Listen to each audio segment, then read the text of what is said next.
So I'm back with another video.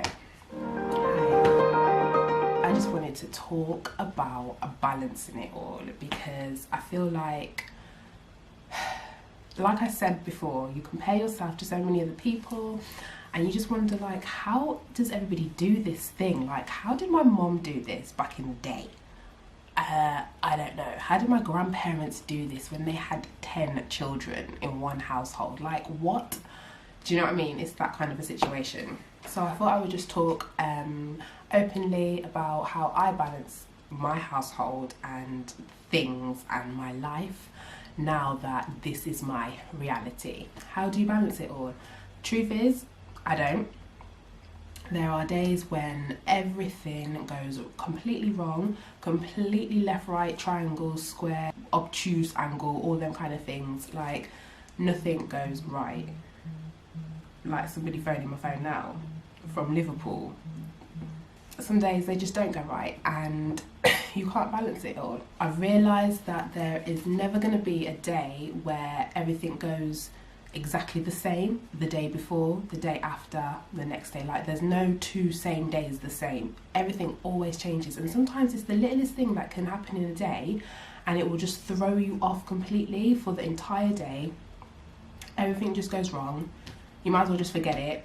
Don't make no plans, just roll with whatever the program is, because it ain't gonna work. Trying to accept that at the beginning, I found it really hard to be like, no, come on, yesterday this is the same thing that happened yesterday, so why is it not working today? And I don't know, the things weren't aligning up. It took me a while to accept that and learn that, but I feel like I finally learned that, okay, there's never going to be 2 days the same, and that's alright. Let's just see what today's going to be. Asking for help, I struggled so hard with this, because I was just like, I don't want to ask my mum for help, or Greg's mum for help, or my friends for help, because, you know, they did this, and if they can do this and all these other women can do it, then why can't I do it? Like, why am I struggling? So I found it really, really hard to ask for help. But fast forward a few years and having baby number 2, if I need help, I'm going to ask for help, because it's just not worth it. It's not worth pulling out your hair. It's not worth losing any more edges. It's not worth the tears. It's not worth going to the toilet and be like, oh. It's just not worth it.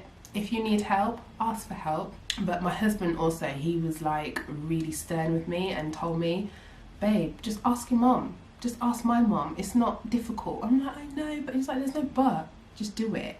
So now I definitely ask for help. And, you know, they say it takes a village to raise a child. It takes a village to raise a child. That village, you need that village to raise the child. You need that village to be around you and the rest of your family. Like, you need that village around you all the time. So there's no shame in asking for help. I think it's important as well, like, especially when you have more children, to understand that each child is going to be different. So what I did with my daughter Elle, I can't do with Araya, and that's fine. Don't try and force it, because it's not going to work. They're completely different human beings. So why are you going to try and treat them exactly the same and try and do the same things, thinking that that's going to work because you did that? So why? It's not. Accept that one child is different to the other, and however that child wants to be or is, then just roll with that. I know for a fact, after having my second child, I'm a lot more laid back now with a lot of things in terms of, you know, her milestones and, oh, is she doing this or is she not doing that? Comparing her ability to all other children at her age. Like that, I completely throw that out the window. It doesn't have anything to do with anything. It's not going to make my life better. It's not going to make her life better. She will do whatever she needs to do when she's ready, at the step that she's ready to do it. Like, don't force it. It's not going to happen. And I think, like, first time around, that can, like, stress you out more. So then it's almost like you're not balancing things because you're too worried. Why is she not crawling? Why is she not doing teeth? Why is she not sleeping through the night? Why is she not standing? Why is she not clapping her hands? Why is she not looking this way? Stress. I'm not adding no more stress into my life than I already have, thank you. Being honest with my husband when I'm struggling. First time again. Like, all inside, I'm dealing with all these emotions and I'm just like, oh my gosh, I'm stressing out. Like, yeah, fine, yeah, it's okay, yeah. No, not doing that again. That adds to the whole balance in it all, trust me. So being able to be open with him and honest about my feelings, emotions, exactly how I'm feeling at that current time, not bottling it in, keeping it for the whole week and then exploding at the end, and it's just like, what? Where did that come from? What's wrong? Like, you know? No. Problem, deal with it there and then. Babe, I need help with this. Babe, that I don't like. Do you know what I mean? Just be direct and be honest, and that way you can just get it out. It's out there in the world, you've dealt with it, it's done, you don't need to come back to it again, and you can move on.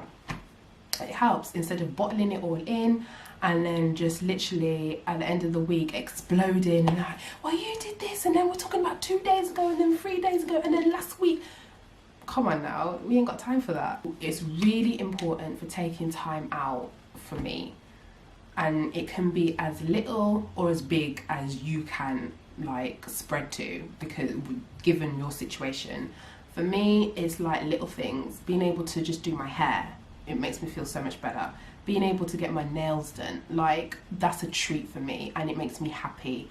Just going and having a nice bath or a nice hot long shower at the end of the day, uninterrupted, because having a shower and the door keeps opening because Elle's like, mummy, Greg's like, babe, but I just want to wash. I just want to wash my skin and feel clean. Can I not do that in peace for like 2 minutes? So having your own time, doesn't matter when it is in the day, whatever suits your routine, doesn't matter what it is, something that makes you happy. Having that, just be able to breathe and just be by yourself in your own thoughts without any interruptions, makes the world of a difference. So I make sure I try to do that, and if I ever feel like I'm getting too stressy and everything's just, it's because I've not had my time. I've not had me time. So I'm not your mummy right now. I'm not your mummy right now. I'm not your wife right now. Bye.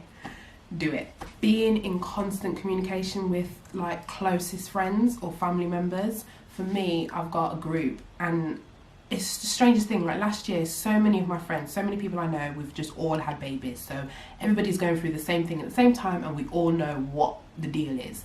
And I've got 2 closest friends, and we literally speak to each other every day.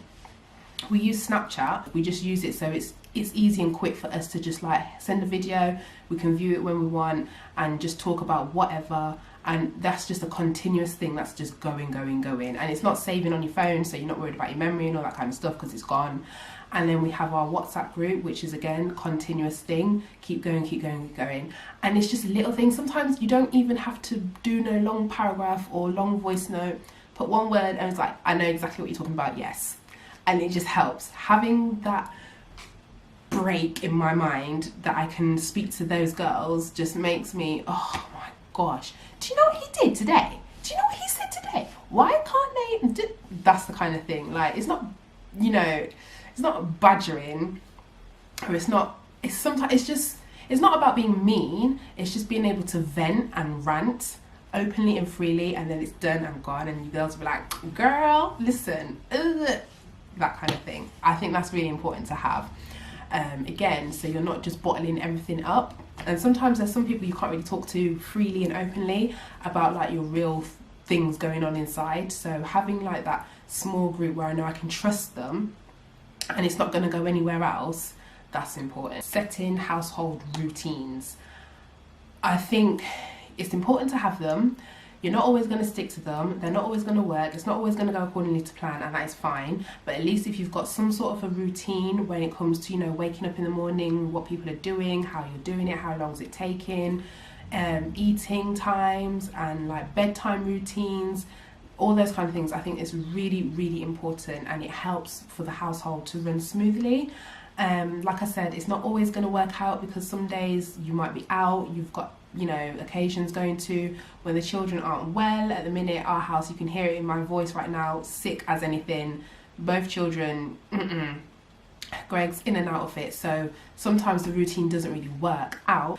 But if you can, try to master a household routine with certain things, you know, like I said, the ones I've listed before, or in terms of doing your household shopping, in terms of food, dinner times, meal prepping, laundry, cleaning, like all those things. If you have some sort of a routine on how to do it and you're not just doing it randomly whenever, wherever, it can help with reducing the stress and help balancing it all. Utilising your time wisely prior to having children. Stretch out in SETI, having random naps here, just chilling out. Should we go here today? Should we do that today? Do you want to just go on holiday? Amazing times. Now you have a family, utilize your time wisely, because before you know it, 2 hours, 3 hours gone, and it's like, I could have done this, I could have done that, and instead I didn't. I was procrastinating. Worst thing ever. So I try to utilize my time as best as possible. If I see something that needs doing in the house, my new thing is, if I see something that needs doing, don't say, I'm going to do that later, I'll do that tomorrow, 5 minutes. Just do it now. Pick it up, put it away, done. Pack it away, done. If you could see around this room right now, that's not what's happening, but I know once I've finished and while my baby sleeps, I'm going to so it's all done. I think it's also very important to leaving time for family time. So leaving time for the four of us to go places, to do things and just have fun. It doesn't have to be expensive, doesn't have to be like, you know, big excursions here, there and everywhere, breaking the bank, because who's got money like that? But just doing things that we can be happy and having those moments and that are memorable for Greg and I and for our daughters. I think that's really important. And then it's vitally important that me and Greg have our time as well. So, you know, making time for just the two of us to reconnect. Date nights, they're amazing. But, you know, just to reconnect and just to talk adult to adult. Sometimes Greg comes home and I'm just like, do you know, I've not spoken to an adult today. I've not had no interaction with nobody my age at all. It's just been baby and 3-year-old and TV, Netflix, Wiggles and Whisper and whatever else. Elle watches Annie, Black Annie, White Annie constantly for the whole day, and now the Zookeeper. Like, hello, you need a break. So yeah, having, you know, that just us time and having our date nights really does help. And it just makes us feel like us again, and just, you know, coming back together and feeling all, oh, it's so cute, it's so nice. Even if it is for an hour, 2 hours, 3, whatever it is, try and make time for it, because I think it's really important. So yeah, they are my few little quick rundown tips on balancing it all. Thank you for watching, thank you for listening, and see, I told you I was coming back with more videos. So yeah, I'll see you soon. Bye.